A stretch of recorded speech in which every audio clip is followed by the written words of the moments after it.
Welcome back. Happy Thursday. We are excited to be here for our Bhagavad Gita and Yoga Philosophy study class. We meet every Thursday. If you are here live with us, I want to just say hello and thank you for joining us and being here. If you're watching this video later, as many of you do, I know, we are grateful that you're out there also taking the time to study and learn and partake in the dialogue that we have here. What I enjoy most about this is that we take ancient teachings and talk about how can we apply them to our modern day lives. How do we integrate those things? And so I really appreciate the conversation and the dialogue that we have here. And yeah, we'll turn it over at this point to just begin the class. So I start with an invocation, and Jagai will lead us on that if you would be as kind to do so. Actually, Max, this is Max's first verse he ever memorized way back in the day when we were all young. So go ahead, Max. Why don't you lead us on at least the first verse? Yeah. We were all just a little bit younger, yes. Okay, here we go. Om Magana Timirandasya Yanjanan Shalakaya Jakshur Militam Yena Tasmai Shri Gurave Namaha Shri Chaitanya Manobhistam Sabitam Yena Bhutale Swayam Rupa Kadamayam Padati Swa Padantikam. Nice. Very nice. Brilliant. Okay.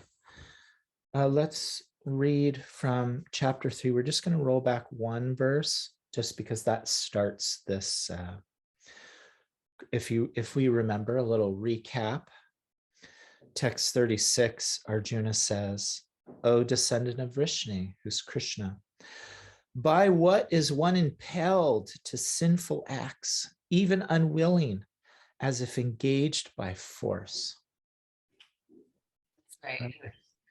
I think we can relate to that. Yeah. Yeah. Yeah, asking this question as he's, having these feelings come over him as he is facing this battle.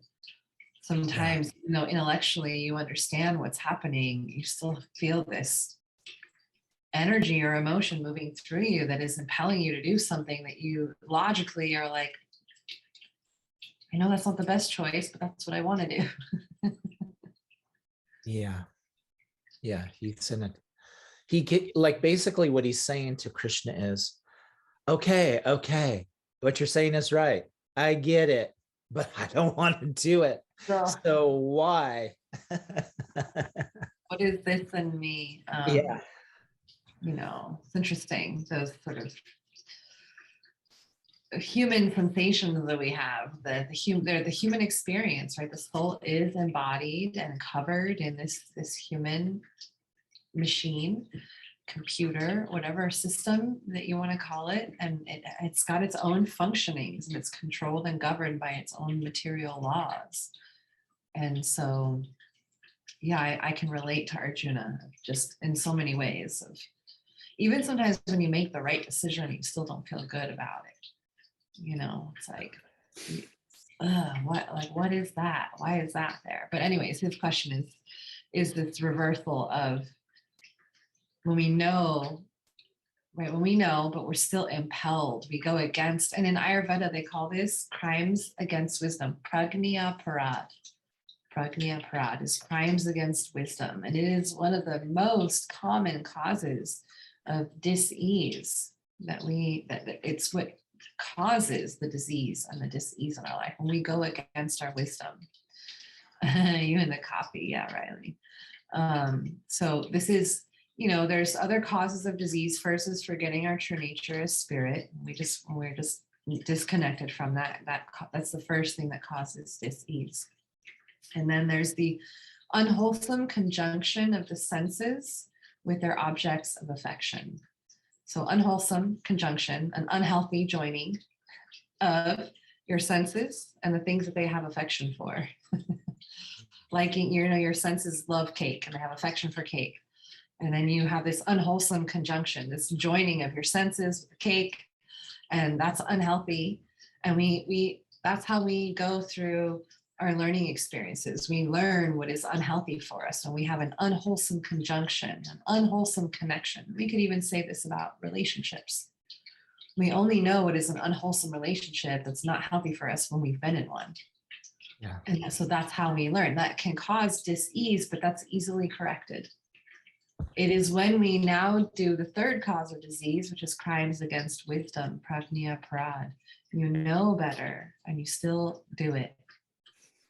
Right? So Arjuna is asking this question, what is it that it still impels us to do things as if some other force is coming over us? So, and then he gives this answer. Yes. And this is a great verse. Kama esha kroda esha rajaguna samud bhava. Kama, lust, and anger, samud bhava. Bhava means state, a state, born from the state of lust and anger. And that is rajagun. The state of rajagun is lust and anger. Talked about the modes, the different three modes a little bit at the end of class last week. The gunas, the three gunas. There are these sort of, we talked about the colors, right? The different primary colors and the feelings associated with them. The color red we associate with passion. The color yellow we associate with like sunshine and joy. Right? And the color blue we sort of associate with depression and sadness and feeling blue. And so there are these material modes of nature, the way that nature operates, its mode of operation is influenced by these three gunas, sattva, rajas, and tamas. And in the yoga practice, a lot of our practice is about doing things in our daily lives and our disciplines and the way that we show up in life, our choices that we make around the foods that we eat, the activities that we do, the music we listen to, even the color of clothes that we wear. All, how the colors that are the decor of our house. Like if you go into someone's house and the room is painted black and they're wearing black all the time, and there's just sort of heavy energy about that. And so in yoga, that's why yogis eat a vegetarian diet. It's sattvic. We're trying to move into this mode of goodness.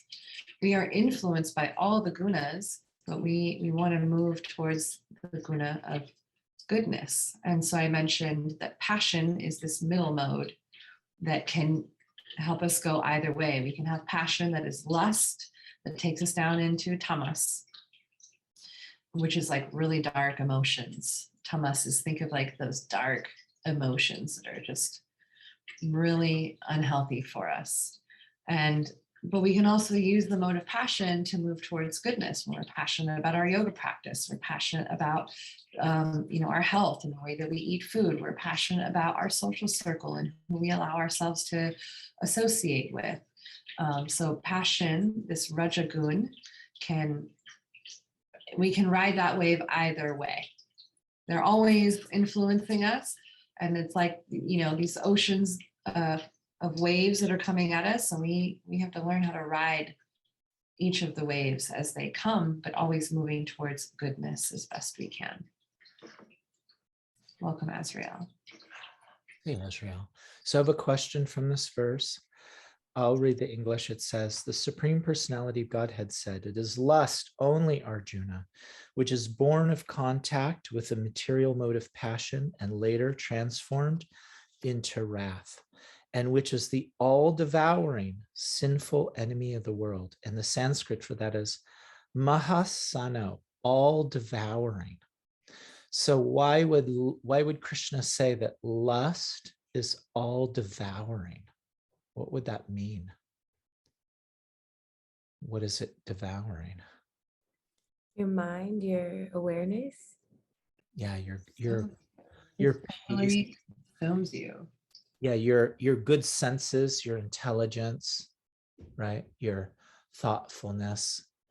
So many people that maybe they're in a great relationship and then they fall to lust and they cheat And then later they feel like, oh, I made such a mistake.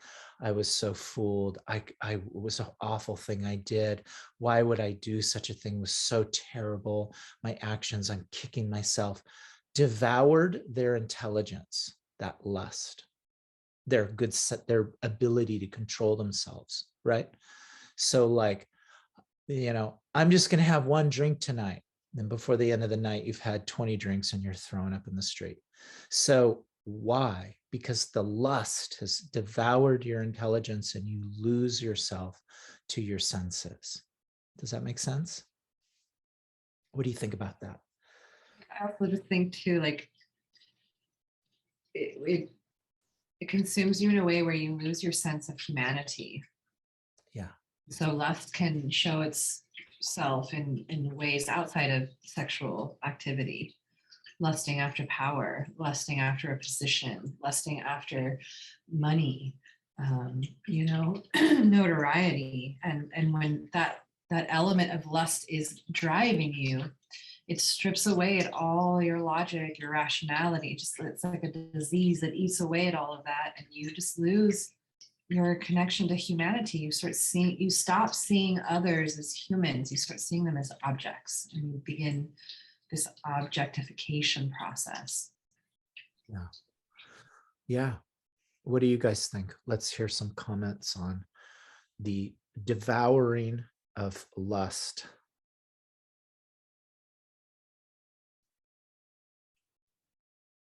I mean, I think in psychological terms, so I think about like being in a form like a lower being. So like an animal who's all id. So, to use a psychology term, you're all in your id brain. You're just animal instinct. You just see, you want, and you're driven by this impulse and you chase it, and you don't consider with your high level human brain or your spiritual being, ego, or whatever you want to call it. So, I think there's places where to engage in animal instincts, but also there's time and places where we need to realize that, okay, I'm just driven by passion or lust for my senses in this situation, and I'm better served pulling back and thinking with my higher level brain. Good. Yeah. In some ways, I think, even though this is probably born from ignorance, but to waste one's day like on social media instead of doing some reading or chanting your rounds, or just to be lazy because it's easier, it's more enjoyable at the moment. It's like moment gratification, right? As opposed to sacrificing for the greater good of something else. What do you think, Azriel?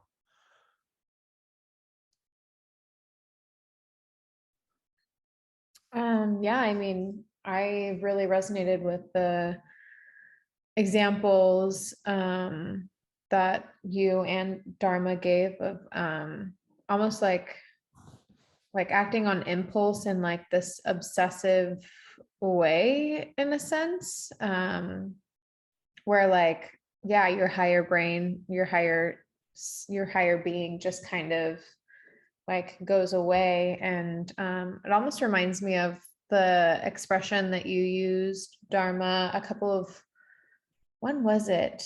It was at the kirtan, this last kirtan, when someone asked about people with drug addictions, how there's like their soul is still there, but there's this like heavy veil over them. And I feel like that's kind of like, that's what I envisioned when you shared acting on these impulses of passion. And then Max talking about like the id brain like taking over and just kind of like running the show in that sense.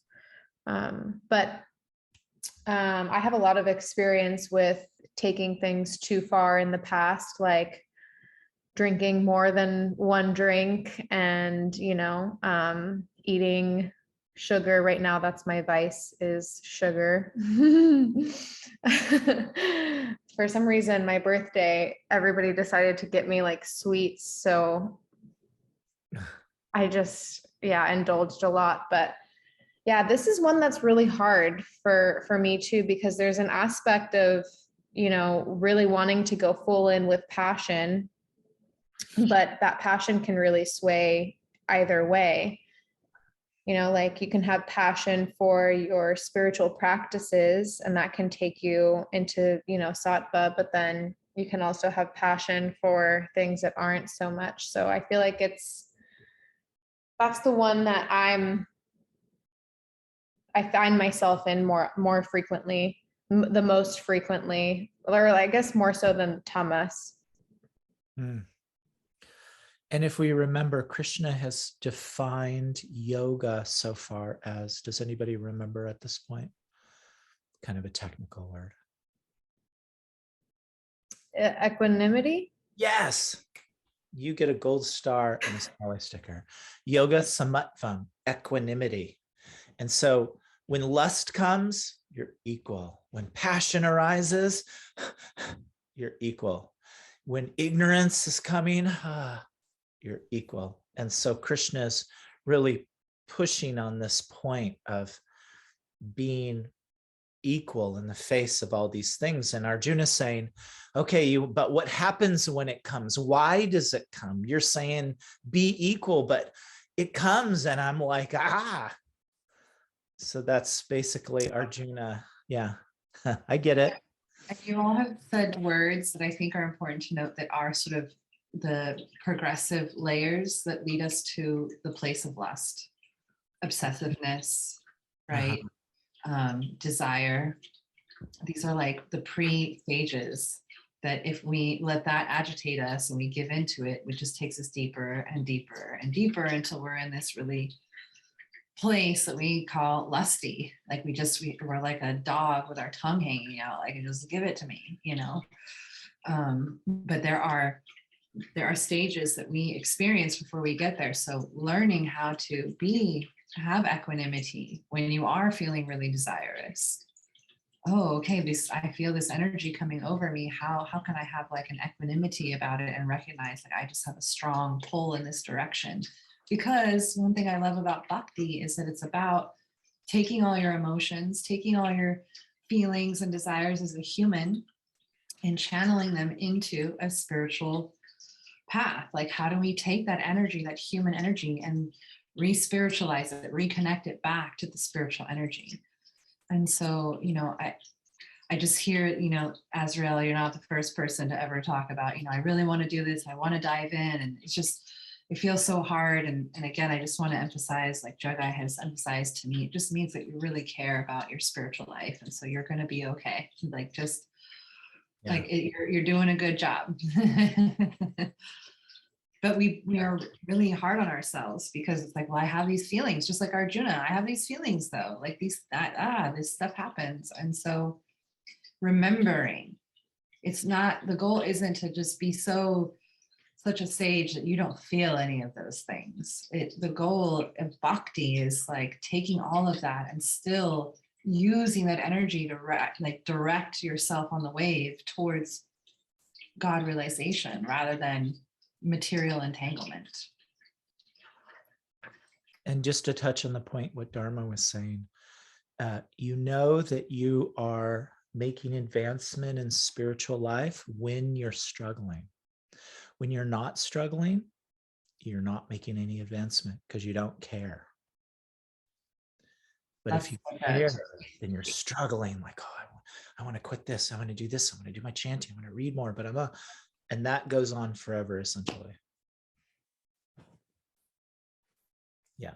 Even the gopis, think of the highest level, which we haven't talked much about, but Krishna in Vrindavan, and great sages take birth in Vrindavan to be with Krishna in this most intimate place as a young child who plays in the forest, no aspects of God or Aishwarya, just beautiful Krishna. The young gopi girls are sages and sadhus from previous lives. And when they're born and they're there as young girls, they want to be with Krishna and they're still struggling. Where's Krishna? I want to bring him this. I want to do that. I want to There's always this anxiousness. And so the true understanding of somebody's spirituality is how anxious are they to be part of it. And that basically goes on forever. When you're not anxious, you're just like, whatever. Now you're really in trouble. Yeah. Yes, Ashriel. I mean, if you think of it too, like I get very excited, like I'm easily excitable, I feel like.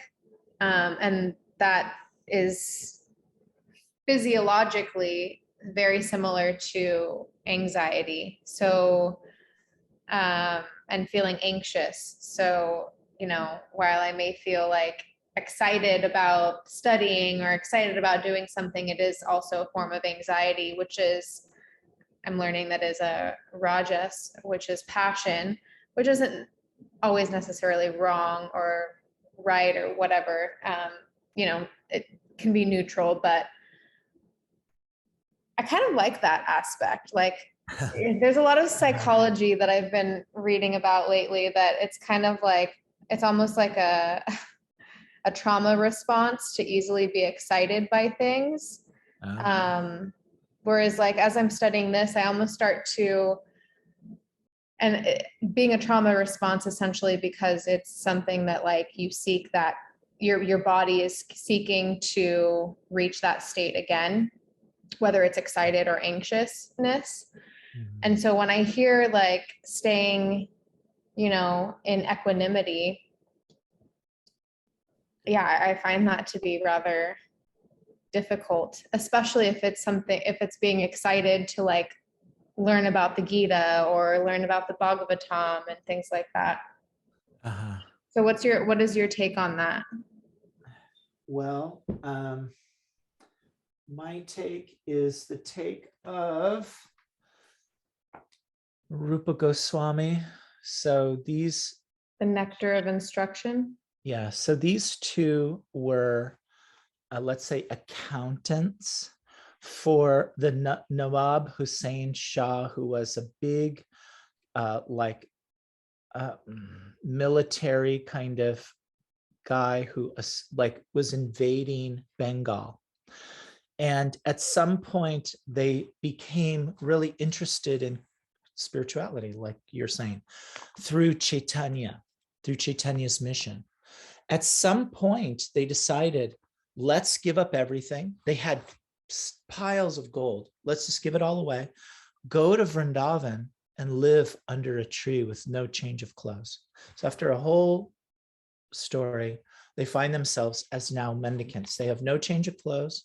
They live on under different trees, and they wrote books on leaves with kind of like this ink that they handmade on these banana leaves. This is one of them. This is 12 verses that they wrote, and it's essentially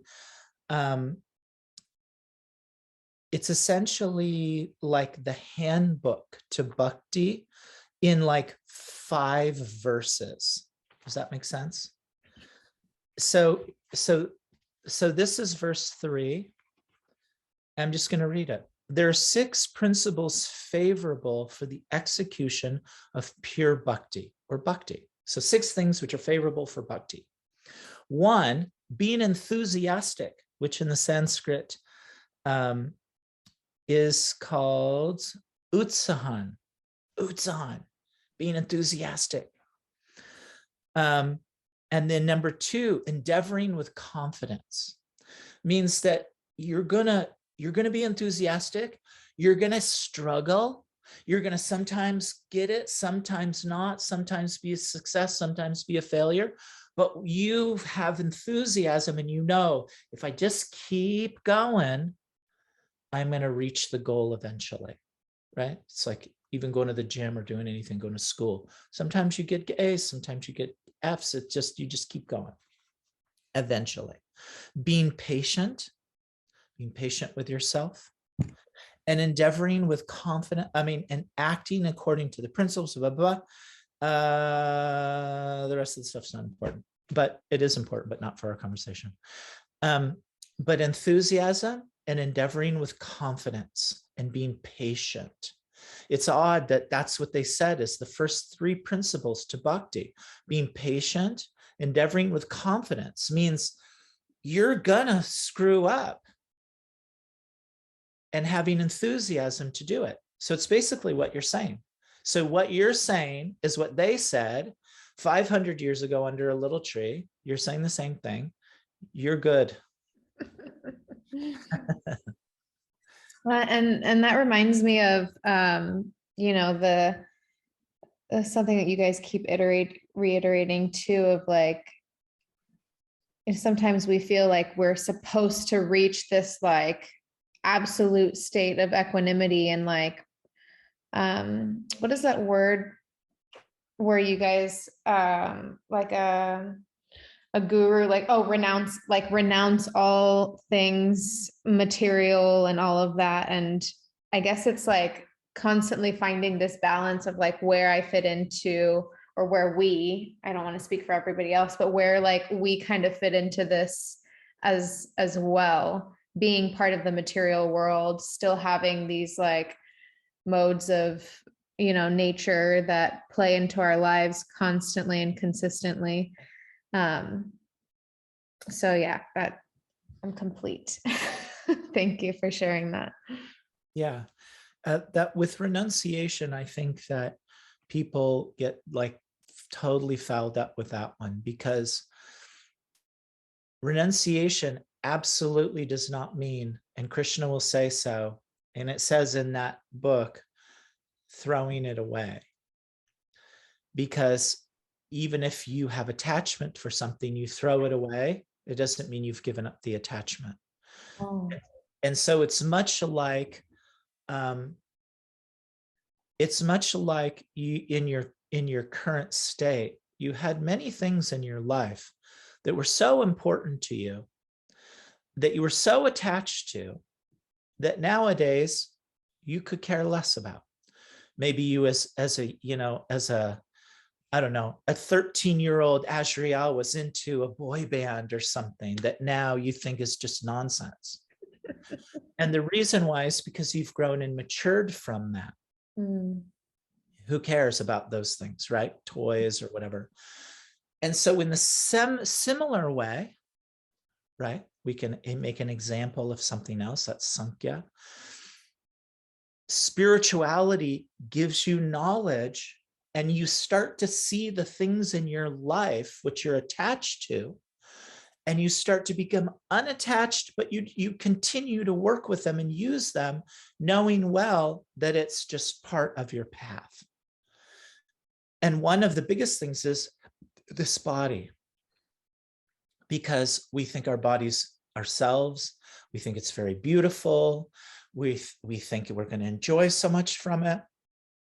But as the spiritual knowledge keeps getting pounded and pounded and pounded, as time starts to go on and you start to look in the mirror or whatever, and you start to say, oh, wait a second, I'm actually not this body. I am something else besides this. This philosophy is true. It gives me some examples that I can experience. And so it's not renouncing like, that doesn't work. Krishna says so. Does that make sense? What do you think about that? Yeah, that completely makes sense, because I mean, I think of it in terms of my boyfriend's always telling himself that he shouldn't be feeling a certain way when he does. And so I kind of think of this as like, and myself too included, I think we all like, kind of shame ourselves for feeling certain things if they're not desirable, or like getting frustrated at a situation and then, being stuck on it, wishing we had done something differently. And just because that thing disappears for the moment doesn't mean that you're not still attached to that. So like, for example, if something happens and, it wasn't desirable emotionally for you, and you don't address that thing, it's going to continue to come up and come up and come up because you're attached to it. Whereas, if you aren't attached to it, then it really doesn't matter. And I kind of want to ask how this like attachment to passion can lead to wrath. Okay.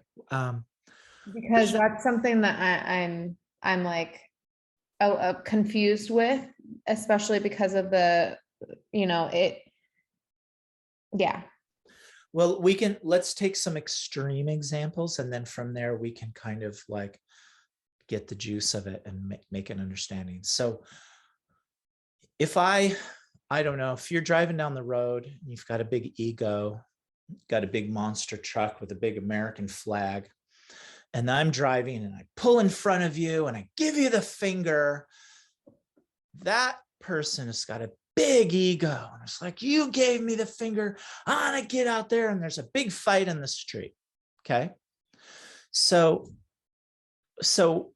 that person, let's take that stereotypical person, has seen an image of themselves as this macho guy. They've developed lust. I want to be that. And from lust, the next step is attachment. I'm attached to that. Doesn't matter if you're that or not. Nobody is, but they're attached to that vision of themselves. And then with that attachment comes anger through frustration, because you're attached to something that you have, or you might lose, or you don't have, but you want. So there's frustration, and that frustration brings about anger. So wrath is a weird word here, but we'll just say anger. So what brings about anger from the Vedic teachings? Attachment, which comes from lust. So if you don't have lust, you don't have attachment, you're not angry. Somebody pulls in front of you and you don't care, and they give you the finger and honk, you may laugh. It's because you haven't developed that attachment to the stereotype of yourself. So now when we talk about anger, from the Vedic teachings, 100% they say anger is based on attachment, which is based on lust. Lust is based on contemplating something which is unreal. Does that make sense? Contemplating something which is unreal. Unreal in the sense that, because that's not that's not like the reality of the situation, like that's not what's actually happening. Because it's not part of the soul's real experience. Means like, I don't know if I call you stupid, but you have this perception of yourself as being really big and intelligent. Now you're attached to something that's unreal, a perception of the body. And from it, you become angry, frustrated, because you're frustrated.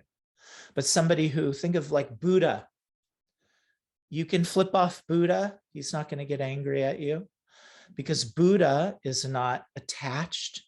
He's not attached to anything unreal. He's not lusting over anything unreal. And so he's not frustrated. And because he's not frustrated, not angry. Krishna will speak a little bit more about this here, I think, in the next, in these verses. But yeah, just let's go through this. Contemplation of the objects of the senses. Okay. Attachment, lust, confusion, and anger. That path. So if you're in any part of that path, you can always back it up to see what the source of it is. What was the first one? Contemplation of the objects of the senses, or wanting something that's unreal, because the senses are always looking for something temporary. Contemplating something which is for the senses and not for the soul. Means you can study Bhagavad Gita all day, you can chant Hare Krishna, you're not going to become angry. You're not going to, if you say, oh, I wish I could chant, and become like an angry bastard, that's not going to happen. But when you're lusting over something, a car, a job, I want this, and then you don't get it, or you get it, but you lose it, or it's not what you want, frustration comes about. And from frustration comes anger. So contemplation, okay, attachment, contemplation, lust, attachment, confusion, anger. And sometimes those two are twisted, where it's anger and then confusion. But either way, contemplation, lust, attachment, confusion, anger. Think of it a lot like kids. You see this a lot in kids who are still developing neurologically and learning how to regulate. That development comes with time in our nervous system. And so we see this, right, as different parts of the brain are developing. You guys were talking about the id brain and all that stuff. But, like kids, when they don't get what they want, when they're little and they just freak out, they lose it. And they say things to their parents that aren't nice, that they don't really mean. Like they turn into a whole different person. You're like, what has come over you? Yeah. Can I go to my friend's house? No. Why? Because you got school tomorrow. I hate you. Well, how did that go from that? And they're slamming doors, and you know what I mean? Like just the energy, all the stuff, like it's most evident in that development, adolescent development. You could see it happening where it just, they can't regulate. They're developing the ability to regulate what they're feeling, right? Their reaction to their feeling and the regulation to their impulses, right? That's the thing about teenagers, is they don't have that brain development for future thinking of like, what might be the outcome of this choice that I'm making? They literally don't have that brain development yet. They have to go through those things to develop the brain development. And so we can see like they're so overcome by their impulses. And that impulse is usually something that they want, that they're really attached to. And then they get really angry when they don't. And it could be the simplest thing. And we're like, why are you freaking out? Because I won't take you to eat at Chipotle. Like, that's what my kids do, right? They're like, I'm the worst parent. I'm so mean. I never take, just all the stuff that like just comes over them. It's like, who are you? What happened to my nice loving child who's like, you're the best mom ever? And so that's a great, I like to say in class a lot, we think that we're these grown-up people. We're so much smarter and we got it all together because we're grown up, but we're really all just still those children in adult bodies. We just have adult bodies and we are learning how to regulate those things. There is a neurological aspect to it. And then there is also this spiritual aspect to it. And so anyways, I hope that example helps. Okay. And think about it. Nobody knows situation does somebody become angry for absolutely no reason whatsoever. It just appears for nothing. There's something behind it. Something. And here it says that something is frustration that creates anger. So now let's take the step back. What's that frustration? Where does that stem from? Some scenario that the mind or the heart wants to have happen that didn't for whatever reason. So there's attachment, lust over that. And where does that originally come from?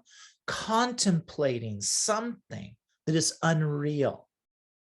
Like, my wife should make me a sandwich when I get home from work. Why? Because you conceived this. Now you got home, there's no sandwich, now you're pissed. So this stages start, Azrael thinks I'm funny. These stages start from this basic beginning contemplation of the senses, something that you think it should be. But because we know the senses are temporary, the material world is temporary, happiness, distress, heat, cold, honor, dishonor, come and go like the seasons, you won't be able to just latch onto something without it falling apart. So if you latch onto material senses, you're going to be angry, frustrated. And it doesn't have to be always angry. It could be also disappointed. It's the that same. It's the disappointment, same thing.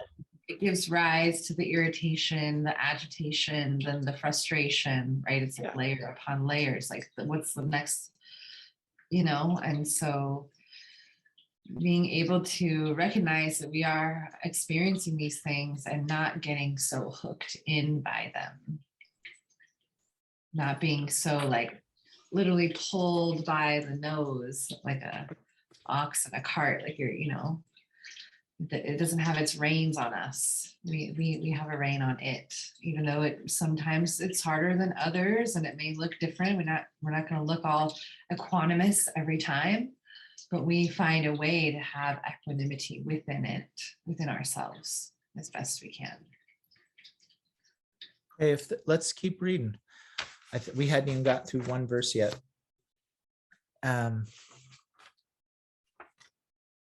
Okay, so it is lest only Arjuna, so I'm on 37. It is lest only Arjuna, which is born of the contact of the material mode of passion, later transformed into wrath, and which is the all-devouring sinful enemy of this world.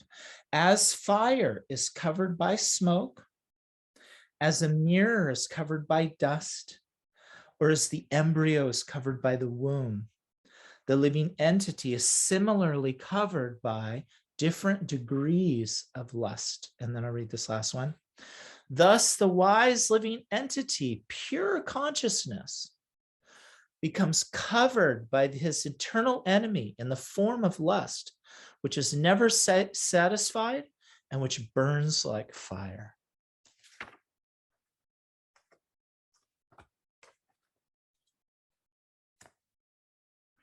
Who wants to go next?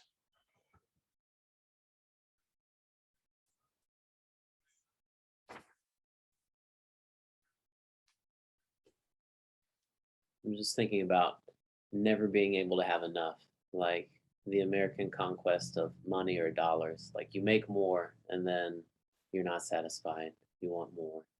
Jagai, you've told many personal stories about that yourself. So, you know, it's like comparatively, it's just there's it almost expounds upon itself. Like, you know, the more satiated you get by it, the more of it you want. And that's just attachment to the modes. That's what I'm thinking of. I'd be happy to read if we're ready to go on. Azrael. That kind of makes me think of this like very early childhood development that I cannot remember right now, but my mom was sharing this with me as I was sharing with her like different things about the kids that I nanny, which is my last day today. And their like different behavioral patterns that they have, and how like essentially animals and young kids learn by like taking like doing an action and then the effect of whatever happens. So like say if they start screaming, crying, and somebody gives them a toy or something to like distract themselves with, and they're going to learn if they start screaming, crying, then they're going to get this. So in a sense, it's almost like a learned behavior that we start to seek those things out of like, we do this XYZ for this feeling to have this feeling of lust, like be satiated or satisfied. And then we're like ready to go on to the next thing and like continue, like almost perpetuates this like thing within us that we have to almost like rewire or like retrain ourselves not to constantly be like in that mode. That's what I got. I think behavioral reinforcement's the term you're looking for, making a behavior stronger or reinforcement. It's perpetuated. That My might child be. screams, I hand them the phone to keep them quiet. I have now trained them that they receive Yes. through scream. I Yeah. stop it. They scream louder, and I do it again. I've trained my child to scream louder. Okay, we're diverging. Let's go back to the Gita. I'm diverging. I apologize. 39. Is that where we are? We're on 40. 40. The senses, the mind, and the intelligence are the sitting places of this lust. Through them, lust covers the real knowledge of the living entity and bewilders him. So the sitting places is the mind, the senses, and the intelligence. The senses, the mind, and the intelligence. Lust means desires, interests, the wanting, hankering. Yes, Ashriel. Does this also go back to the like everyone is born with different material what I can't remember what the word is, if there is a specific word or not for this, but like all of our senses and our mind, when we're born, they have different tastes and preferences, I suppose. It's part of like our nature. I think it was earlier in this chapter that we were talking about this. Say that again. I think it was earlier in this chapter that we were talking about this, how everyone is born with different senses and Friends and propensities. Different propensities from. So think of the soul being covered by the ego and the mind. It's all mixed together. Carried, that's your backpack. And through your lifetimes, you carry your desires, your good and bad reactions. And then at the end of this life, you get a body that matches the mind, the intelligence, the good karma, the bad karma, and then you get to continue with your progress there. And so my intentions, my desires, my good karma, my abilities are all dependent on my actions and my interests. You, yours. So why you're like that, why I'm like this is our own doing from previous life. Animals, the same. And an animal is an intelligent thing, but it doesn't have enough capacity for whatever reason to, let's say, intellectualize about the meaning of life. They could just run around and enjoy their senses, which would mean that if in this life as a human, you make no endeavor to intellectualize about the meaning of life, you get a body where you don't do that. And that would be that of an animal. That's why Krishna says, even a little bit of advancement on this path frees one from the greatest fear. And the greatest fear is taking birth as an animal, because you've intellectualized. Now in your next life, you'll continue that. So you have to be a human to continue that. Does that make sense? Mm-hmm. So you carry the backpack of your ego, your desires, and your karma lifetime after lifetime. And Riley said, according to this, love doesn't sit in the heart. No, the heart, well, Wait, I meant lust, not love, typo. I'm sorry, lust. No. Lust is the heart in the Vedic teachings is a combination of many things. It's not just sitting here. The intelligence, desires, interests, wishes, feelings, emotions all comprise Hridi, or the heart. So it's not particularly here, but it's the self, your bhava, your existence. That's your heart. So lust is more something that exists in one physical location, like it's more contained in something like the mind and the senses, whereas the heart is like multidimensional. So lust couldn't sit there. Yeah, you just consider the heart, you, the soul, the person is the heart in this tradition. You're the heart. Be like we say, Krishna's seated in the heart. That means that Krishna is within us. It's not a specific space between my hand and this hand, and between my head and here, there's the heart, and God is there, and I can pull it out and shake it up, and God's like freaking out. It's not like that. We exist, and that existence is the heart, the self. There isn't like the heart does this and then the head does this. It's part of one's bhava, or self, a state of being. Yes, Ashriel. Thank you. That makes sense. So I guess what I wanted some clarification on was, since this lust sits in this place of the senses, the mind, and the intelligence, with which gets passed over in different lifetimes, like we're born with do we carry the same lust throughout our different reincarnations? I guess is what I'm asking. Yes. If we haven't, up and down, yes. We carry with us lust, desires, anger, interests, so many things, lifetime after lifetime.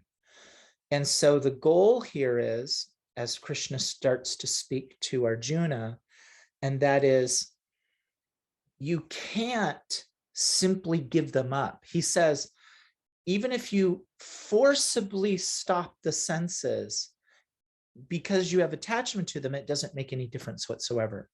But when you have a higher taste, when you have a higher interest, the lower interests go away. And so you can't give up lust or anger or any of it. You won't be able to. Arjuna asks, he says, it's like trying to stop the wind. It's not possible. And so Krishna says, yes, it's not possible, even if you, otherwise, think of a prisoner. Prisoner would be like a yogi, but they're like the most lusty. They've got the most agitation because their senses are restrained. They're suffering because they're in prison.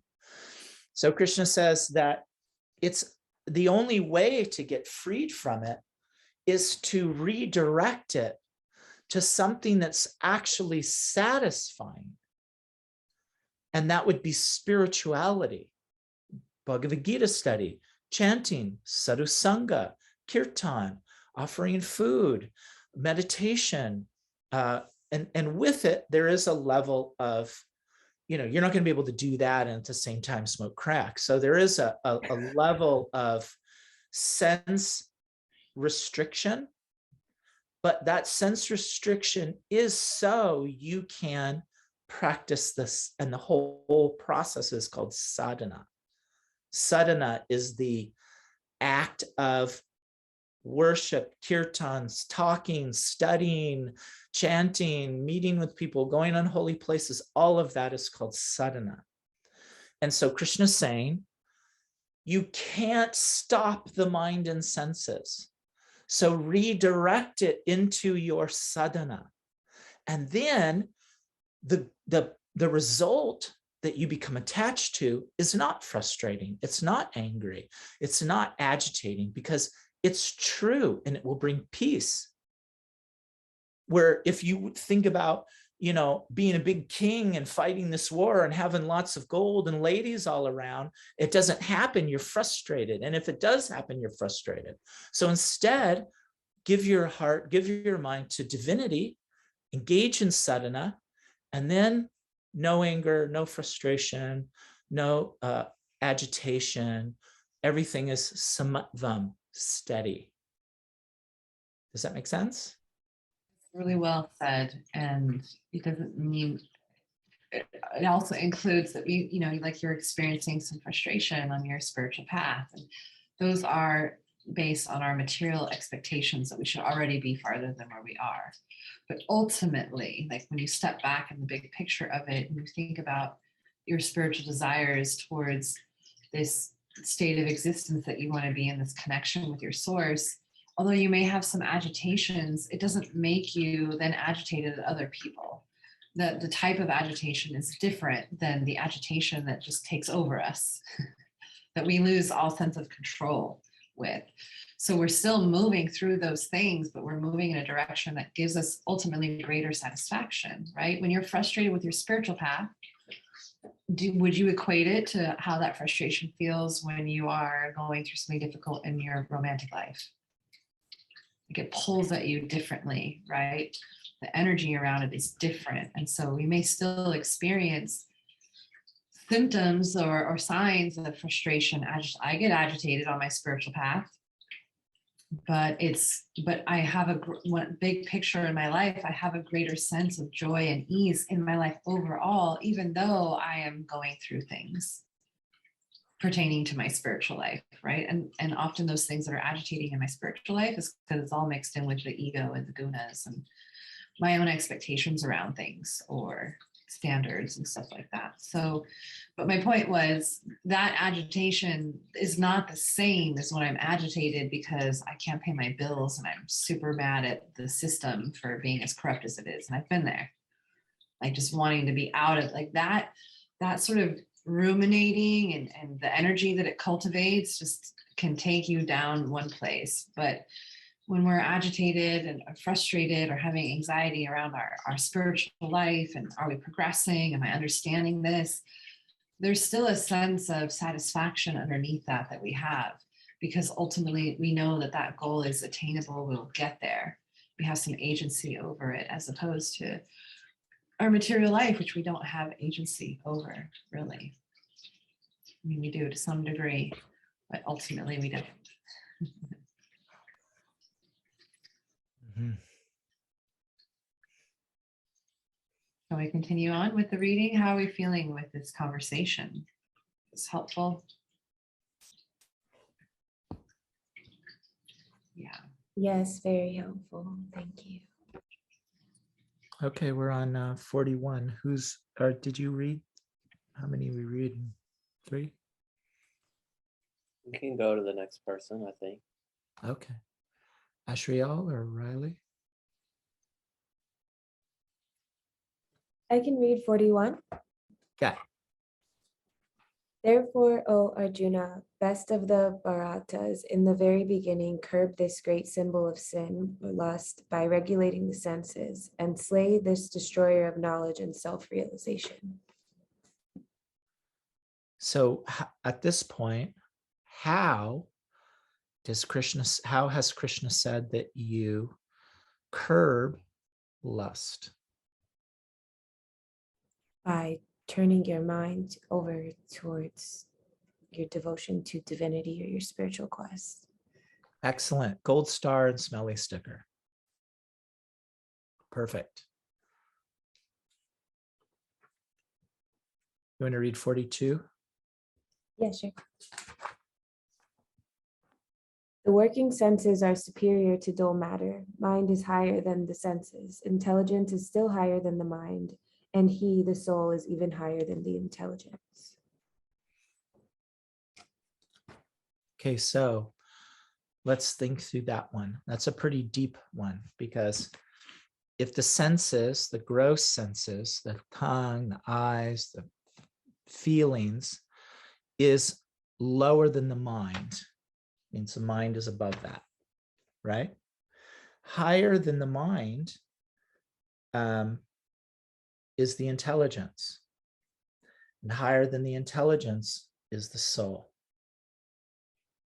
So if your senses are contemplating something, that agitation is going to bubble up through the mind and the intelligence, and you're going to be agitated. But if instead you're focusing on the intelligence, working to bring in soul level desires, right? Those senses are not in the line to become agitated. It's now intelligence and soul. The senses do not become agitated. So Krishna is saying in the previous verse, in the very beginning, curb lust by regulating the senses. And how do you regulate the senses? As Riley very nicely said, engaging in spiritual practices.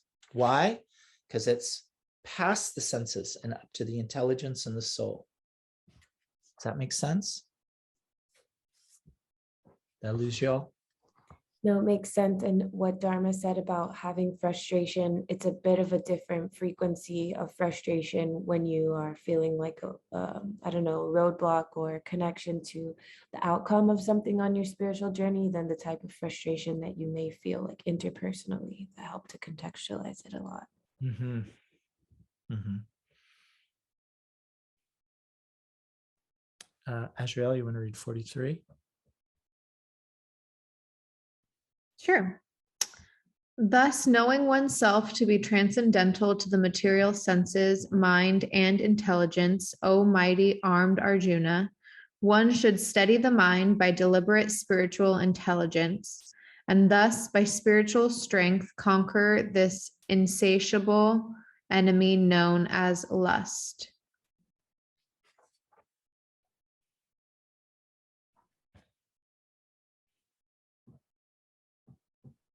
So how are you, so reading the verse before that, how are you transcendental to the senses? What does that mean? Knowing By oneself is transcendental to the seeking- senses, what does that mean? And the mind and the intelligence. Wait, what was the question? Krishna says, thus knowing oneself to be transcendental to the material senses, mind, and intelligence. How? What does that mean?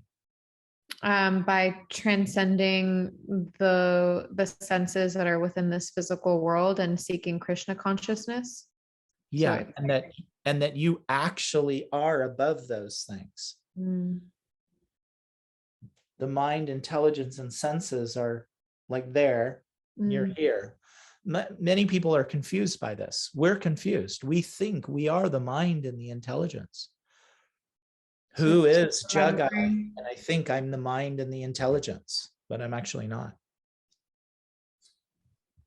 Yeah, I definitely find myself constantly like waning over this line of like remembering and then forgetting and remembering and forgetting,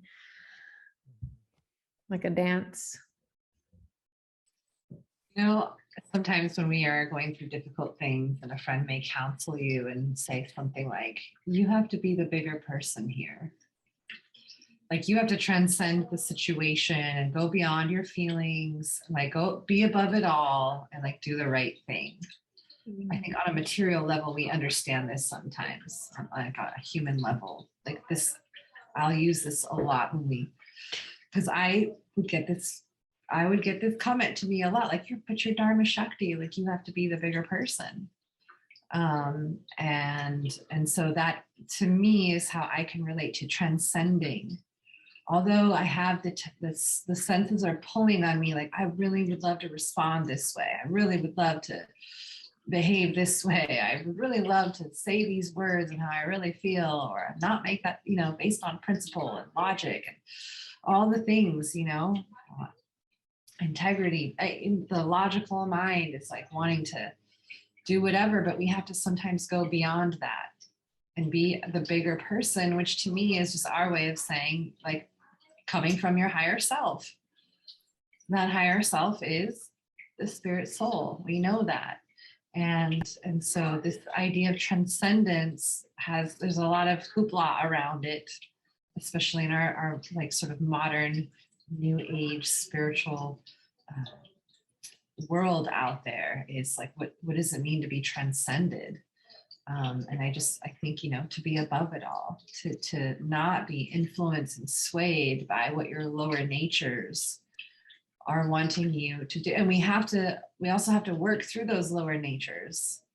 Like part of the yogic journey is working through the lower natures.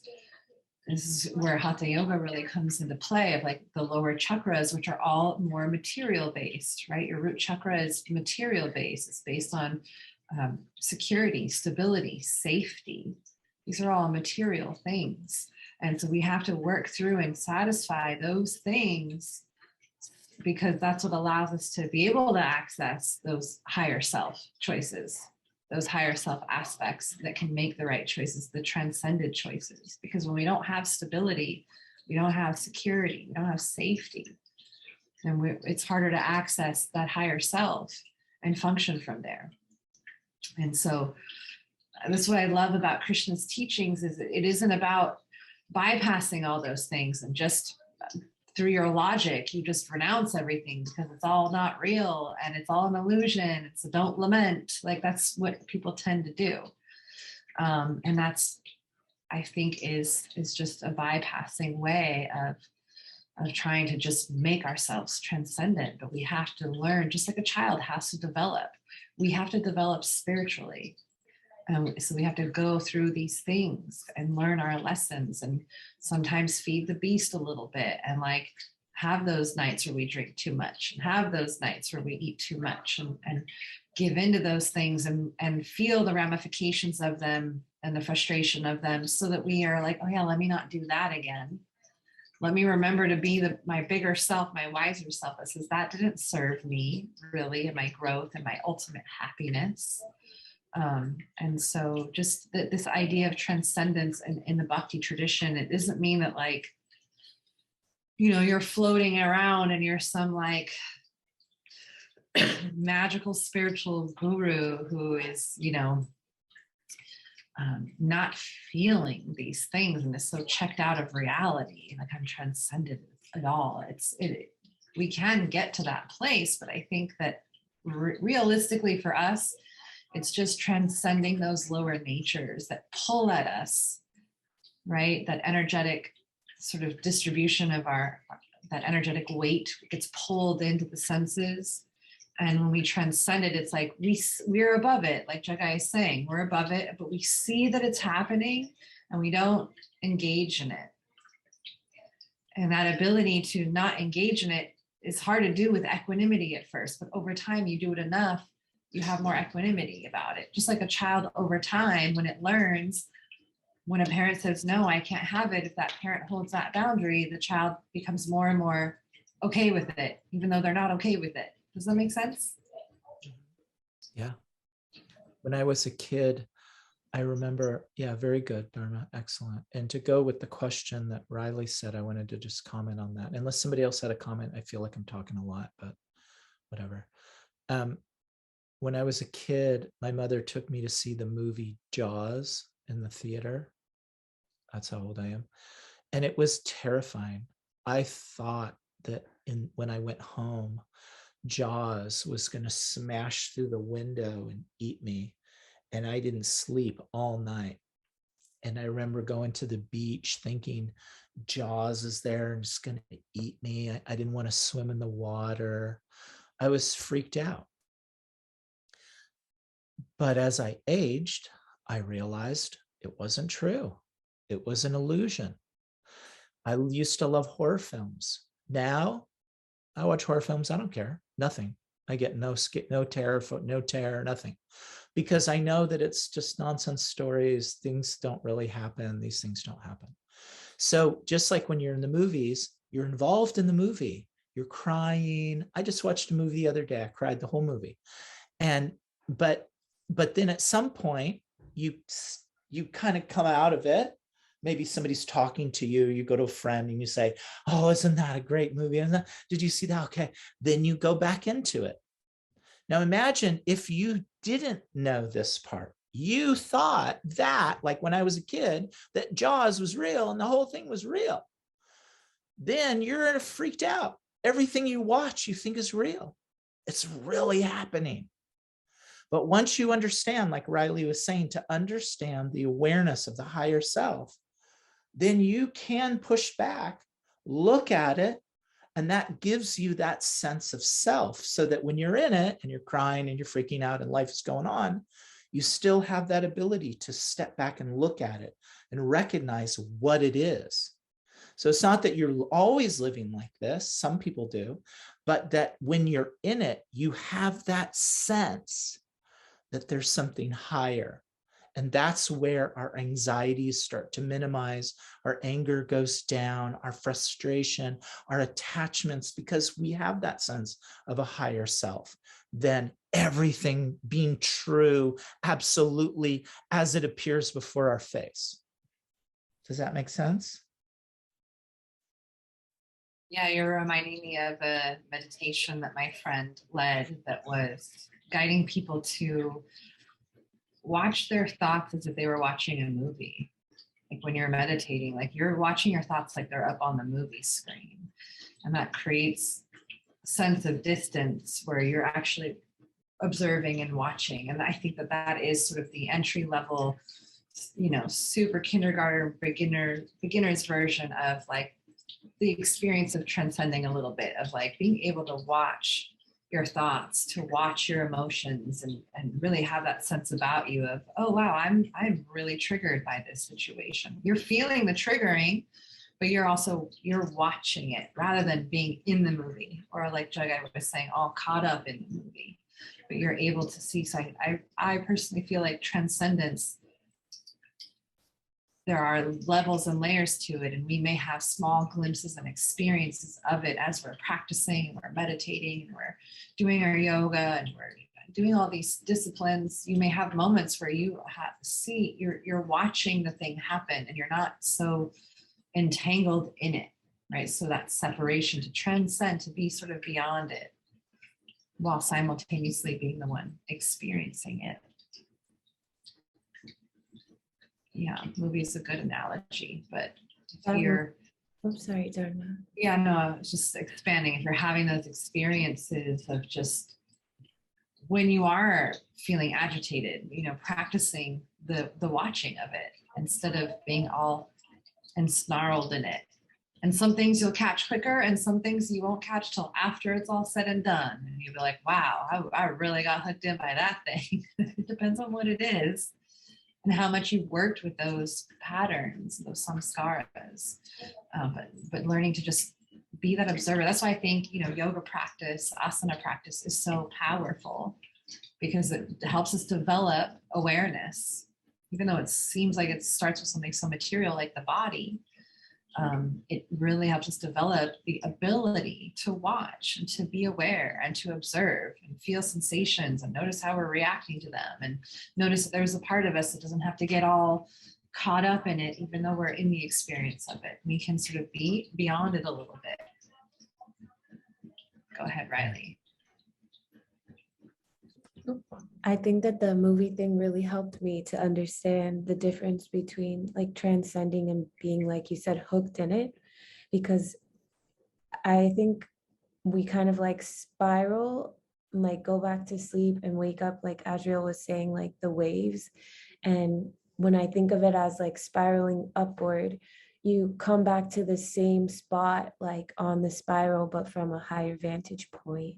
So it's like the same thing again, but you're looking at it from a different perspective and can respond differently. Like the same point on the plane. I don't know, I can see it, but I can't explain it. But I guess watching your thoughts or checking in to see, like, am I spiraling upward or spiraling downward from this same exact spot again? Yes. Also, like if you think of something like sports is a great one. My brother is very attached to sports, and they wear the jerseys and they drink beer and they shout when there's a score and they are all about it, and they curse when there's a failure. And I myself and I've tried, I wanted to be one of them, but I couldn't get into it at all. I don't care at a molecule about sports or teams or anything. And so when the team wins or anything, I don't care at all. So I'm unattached, watching the same thing that somebody sitting next to me is very attached. And everything that's going on, they're up and down and screaming and shouting and miserable and elated, though we're experiencing the same thing. I don't care.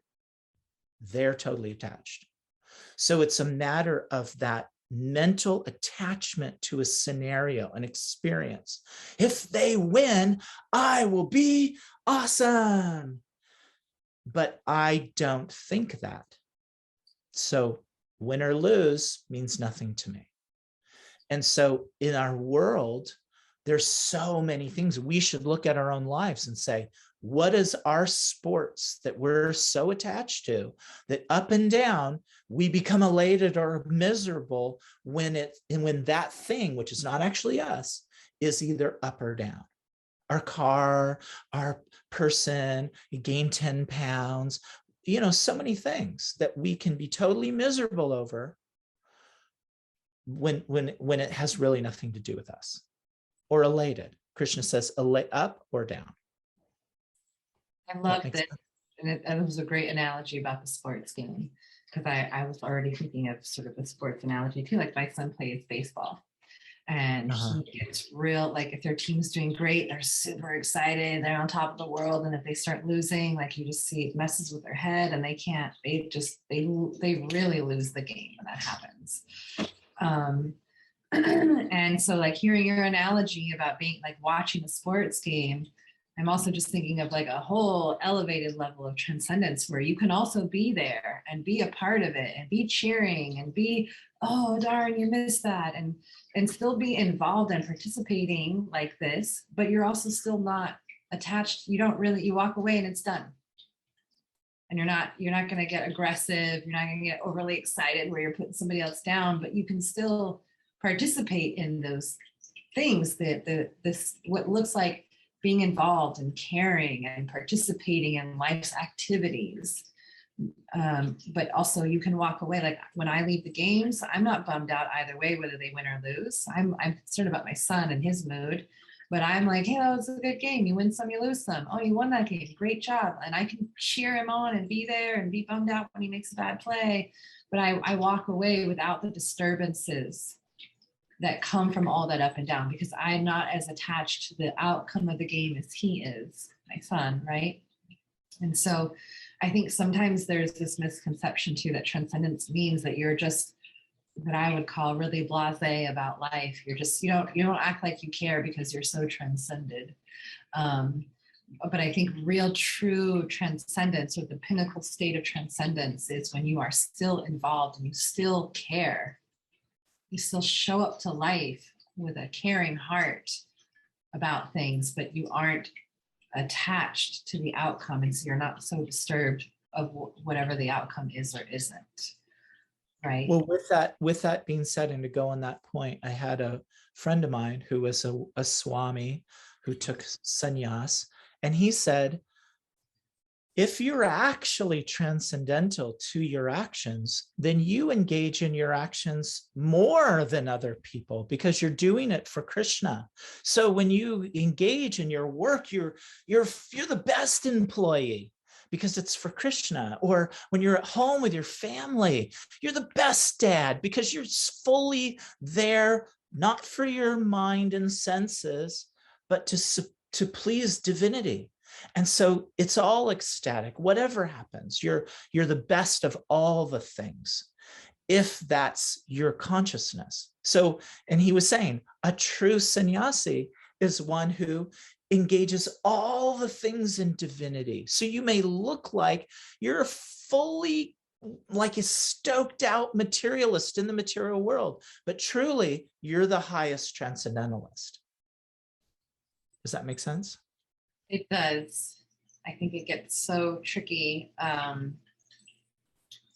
because on one hand, people can bypass showing up to their life and caring because they're like, I'm so transcended, I'm above all of this. And so they're just sort of stoic and aloof and altruistic about things, right? And then on the other hand, you get these sort of swamis and gurus who will use what you just said to justify why their behavior is the way that it is, which may look inappropriate.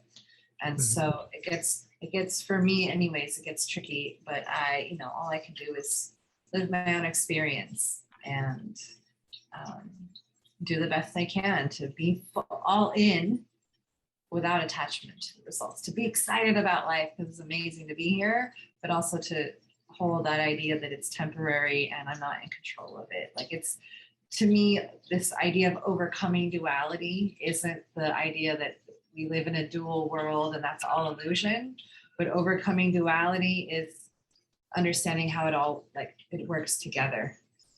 and it isn't like just an illusion that we need to bypass, but there are these dualities. We have to learn how to reconcile those things that are seemingly opposite, but all part of the experience, and be in the experience, but also know that it's just a temporary experience, and that, you know, we are all above it all. And we just do our best to not get so enmeshed in the experience that we forget who we are. Yeah. Shall we end with the last verse of this chapter, just so that we can finish chapter 3? I don't think we've read the very last verse. No, It's we 3 as read it. well. Oh, you did read it. Okay. Awesome. Good. Azrael, you had your hand up. You just want to say you read it already? Okay. Well, wonderful discussion. Thank you all for being here and your participation, your contributions. Thank you, Jagai, so much for your insightful wisdom and understandings of these texts. Really, really grateful for your time and energy here. Thank you for engaging me. I would just sort of been surfing TikTok otherwise. All right. Next week, I have a conference, an online conference, like a recertification thing I have to do for my coaching. So I won't be able to hop on, but if you want, Jagai, I can give you the login info, and you can just hop on as under the Evolution account and still hold it down. Okay. Okay. Okay. Sound good? All righty. Okay. Right. Bruce. Panchakalpa. Ruvasta Kripa Sindhubhya Evacha Patitanam Pavanebhyo Vaishnavebhyo Namo Namaha. Did you memorize that one, Azrael?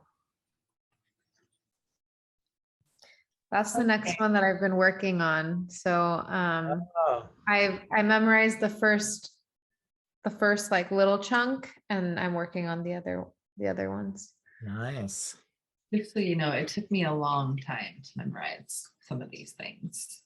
Okay. It's just really it's just repetition, like just being around it, hearing it more, and practicing it at home. It can take time. So he's just being a good teacher and being the keeper of accountability over there, and letting you know he's got his eye on you because he's enthusiastically supporting you.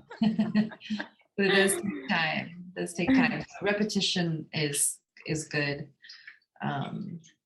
And, you know, just when I would listen to kirtans on the opening prayers, you know, you hear them over and over, and it's like, God, I really need to memorize that. I would be going to the temple with people that I had brought into the movement, and they'd be knowing all the prayers. And I'm like, can I get one of the bhajan books? I don't remember this. Like, they know the Sringadev prayers. I don't have those memorized. So we all go at our own pace, just keep trying. And Jagai, keep asking. It's a good little like nudge for us. All right, y'all. See you next time. Haribol. Okay. Peace. Mhm.